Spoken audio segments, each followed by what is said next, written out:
아파트 한 채 짓지 못하는 건설사들이 생긴다는 건 고용시장의 중요한 한 축인 건설시장이 무너지고 있다는 방증입니다.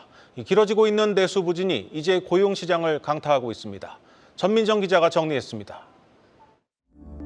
매서운 건설 경기 한파는 고용시장도 꽁꽁 얼어붙게 했습니다.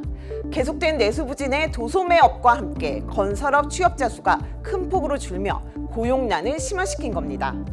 통계청이 오늘 발표한 10월 고용 동향을 보면 지난달 취업자 수는 1년 전보다 8만 3천 명 증가하는 데 그쳤는데요.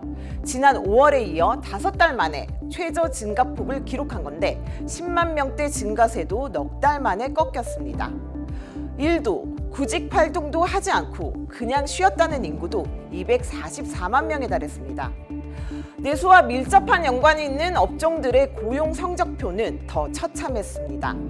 먼저 도소매업 취업자는 14만 8천 명 줄었는데 2021년 7월 18만 6천 명 이후 3년 3개월 만에 최대폭 감소입니다. 건설업도 1년 전에 비해 10만 명 가까이 줄었습니다. 무려 6개월 연속 감소세입니다.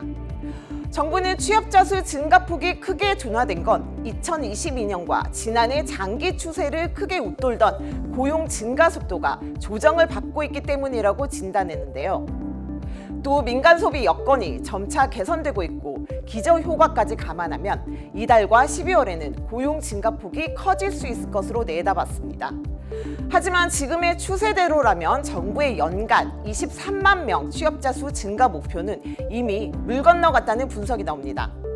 월별로 따져봤을 때 남은 2달간 취업자 수가 40만 명 이상씩 늘어야 목표치 달성이 가능하다는 계산이 나오는데 현실적으로 불가능한 수치입니다. 주무부처인 기획재정부는 여전히 역대 최고 고용률과 경제활동 참가율로 고용 지표가 양호한 모습을 이어가고 있다면서 연간 목표치 달성 여부에 대해서도 말을 아꼈는데요.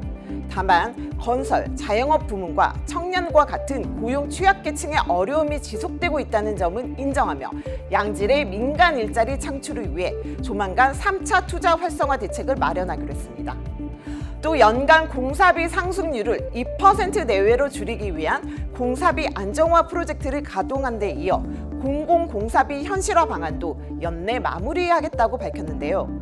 정부는 코로나 팬데믹 이후 공사비가 폭등했지만 제대로 책정되지 않은 탓에 입찰 불발 사태로 이어지는 상황을 미연에 방지해 건설 경기를 끌어올린다는 구상입니다.